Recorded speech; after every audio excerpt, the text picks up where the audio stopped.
Muy buena, este es recopilatorio de lecturas de mayo, aunque estamos en agosto, pero es el de mayo, porque no se ha podido. Además estoy en otro sitio distinto porque hace calor y me he tenido que venir aquí. Y sin darle mucha vuelta, empiezo.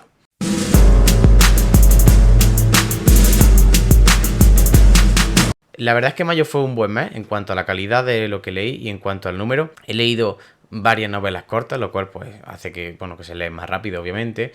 Pero además han sido novelas cortas con una gran calidad. Por lo tanto, la relación calidad-número de páginas ha sido bastante buena. Mayo empezó con un libro que se ha ido directamente al top de favoritos del año. No sé en qué posición quedará al final, pero va a estar ahí entre el top 5 seguro. Y no es otro que Memoria de Adriano de Marguerite Yourcenar.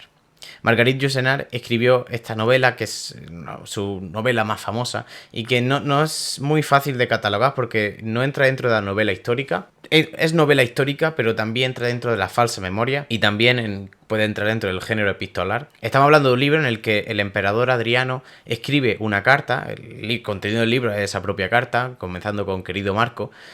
Es una carta escrita por el emperador Adriano a su futuro sucesor, Marco Aurelio, al que ha adoptado como nieto, para contarle, aconsejarle sobre el ejercicio del emperador. Hace un repaso histórico de su propio reinado durante esos veintitantos años, no me acuerdo, 21, 22 años como emperador, y hace un repaso a todos los sucesos que ocurrieron durante su reinado, a la vez que va introduciendo distintas reflexiones sobre el poder, sobre la ambición, sobre el amor, sobre las relaciones sociales, sobre la paz y la guerra. Al final la autora lo que utiliza a Adriano para transmitir una visión del ser humano, una visión humanista a través de un emperador al que le dota de ciertas características para transmitir ese mensaje. El emperador Adriano de Yourcenar es un emperador humanista, helenista también, extremadamente influido por la polis griega, especialmente por Atenas, donde fue elegido arconte, y donde mezcla esos elementos biográficos reales con toda la complejidad psicológica que le atribuye. Y que viene, por ejemplo, muy marcado por su gran amor, por su amante Antino, el joven adolescente del que se enamoró y con el que compartió gran parte de su reinado y que después murió en unas extrañas circunstancias y en sucesos extraños. Y marca también, sirve para mostrar esa transformación psicológica que tiene el propio emperador a través del amor y el placer mezclado con la admiración de la belleza, con el sentirse querido, un poco una complejidad en esa relación que muestra, a pesar de toda la importancia que pueden tener las rebeliones que hubo o la gestión de los distintos pueblos que quedaban bajo el imperio, muestra cómo ese elemento del amor y la pasión por su amante, por Antino, es uno de los hechos definitorios de su reinado y de la transformación psicológica del emperador. Además introduce también reflexiones continuamente sobre la propia condición humana y se basa todo en el concepto, en la frase de Gustave Flaubert, de que hubo un momento en la historia cuando los dioses habían desaparecido, ¿no? Estaba el paganismo y los dioses romanos habían perdido cierta aura, se mantenían como parte de la cultura, pero no tenían un peso trascendental en el desarrollo de la vida y en las instituciones sociales y políticas, en el sentido de que permitía un mayor margen de actuación al ser humano y que al final la medida de todas las cosas fuera el ser humano. Y ese momento, como decía Flaubert, entre la desaparición de los dioses, hubo un momento entre la desaparición de los dioses y la aparición de Jesucristo en el que solo estuvo el hombre en el mundo. Y es ese momento en el que quiere reflejar Marguerite Yourcenar. Como digo, es una novela espectacular. Hay tal cantidad de erudición. Una mujer tan culta que domina tanto los clásicos, pero que además consigue transformarlo o al menos extraer la esencia para que podamos trasladarnos a un ambiente tan sugerente sobre un mundo antiguo. Obviamente no es el real, no intenta hacer una recreación histórica, pero no es lo importante.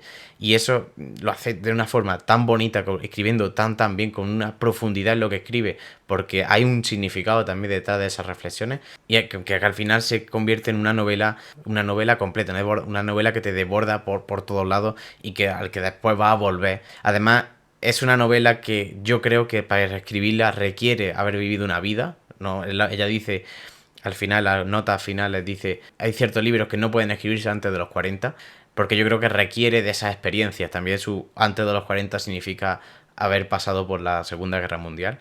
Así que supongo que eso, que requiere una perspectiva vital que le dote de ese significado, a la vez de ese punto de melancolía y de haber ya creer que ya has visto todo en la vida y haber, bueno, quitado ciertas ilusiones o ciertas utopías mentales que pueden tener.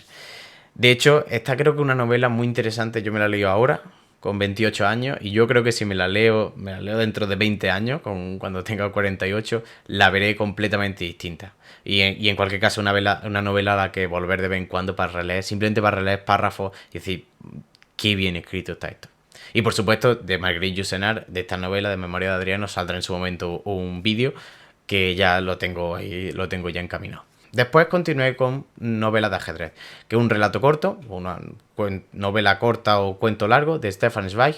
Era lo primero que leía de él. La novela trata de un viaje en el que un periodista, el propio Zweig, está en un crucero que va de Europa a Brasil, como el propio autor. En este crucero va el campeón de ajedrez ruso y deciden retarlo a jugar al ajedrez. Cuando lo retan aparece un jugador desconocido que juega con él y del que no se conoce su pasado. Esto es la base de este relato corto y bueno, es la dinámica que utiliza, hasta donde he visto, es la dinámica que utiliza Zweig en todas sus novelas cortas, que es esa búsqueda de un misterio o un background que le dota a los personajes de un interés y de un pasado que hay que ir descubriendo. Por supuesto, todo eso escrito como escribía Zweig y con la profundidad de psicológica de esos personajes y por lo tanto y con lo que te consigue meter en una intriga, pero una intriga real, ¿no? Una intriga bien hecha, creo, no como intriga baratera de cliffhanger de que recibió una carta de su antiguo compañero de piso, solo que ese compañero de piso hacía 10 años que estaba muerto. Y al final tiene un relato corto que te da una historia breve, pero muy buena, muy bien escrita, que disfrutas tanto de la forma en cómo está escrita como de la historia que te cuenta. Por lo tanto, yo me acuerdo qué nota le di en Goodreads, pero vamos, que se la di y le di alta y a mí me encantó. Y fue una buena entrada a Zweig. Si a alguien le da un poco de pereza, pues una buena forma de entrar sin tener que acudir a lo mejor a novelas más largas o a las biografías, que son un montón y hay muchas páginas. Continué con la novela corta, porque me vino muy bien ese mes por las cosas que tenía que hacer. Continué con La muerte de Iván Ilich, de Tolstoy. Una novela corta también, que menos de 200 páginas, que se la había escuchado a María de Cumbres Clásicas. Y venía de la novela de Zweig, que era muy buena, y esta, sin embargo, le dio 3 vueltas a esa. Porque te mete en un relato también muy bueno, con el hecho de la ventaja de la novela corta es que te deja, se queda la esencia, ¿no? Se queda, hace ahí extrae todo el jugo, se queda lo condensado en lo importante, va directo al grano y eso permite que o fracase completamente porque no te interesa lo que te cuente o te coja absolutamente del principio al final. Y La muerte de Iván Ilich lo hace porque te mete en una atmósfera tan psicológica que sin necesidad, o sea, spoiler, trata de cómo muere Iván Ilich, ¿vale?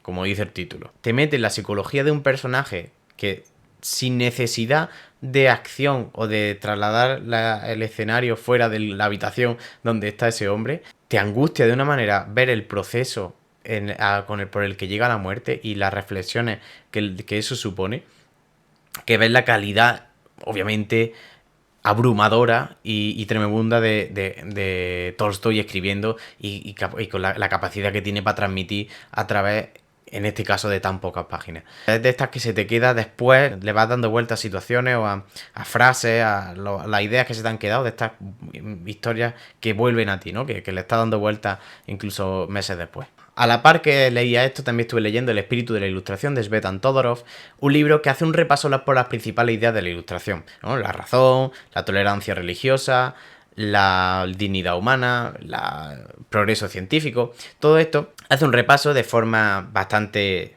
resumida y bastante accesible a través de esas principales ideas, las contraideas o las ideas que salían intentando desmentir estos nuevos conceptos que empezaban a defenderse, y por supuesto hace un repaso de los principales nombres que defendían o los principales nombres que tuvieron importancia durante el periodo de las luces. No es muy extenso y creo que tiene la ventaja de que si es la primera vez que, si te interesa la época de la ilustración desde el punto de vista filosófico, desde el punto de vista de la idea, no tanto del desarrollo de los acontecimientos históricos, es una buena forma de introducirte, y si además ya conoces cosas, es una buena forma también de extraer más. Es un libro que va por capa, y al lector novel en este ámbito le va a aportar muchísimas cosas, y al que ya conoce a otro autor y ha leído a otros autores de la ilustración,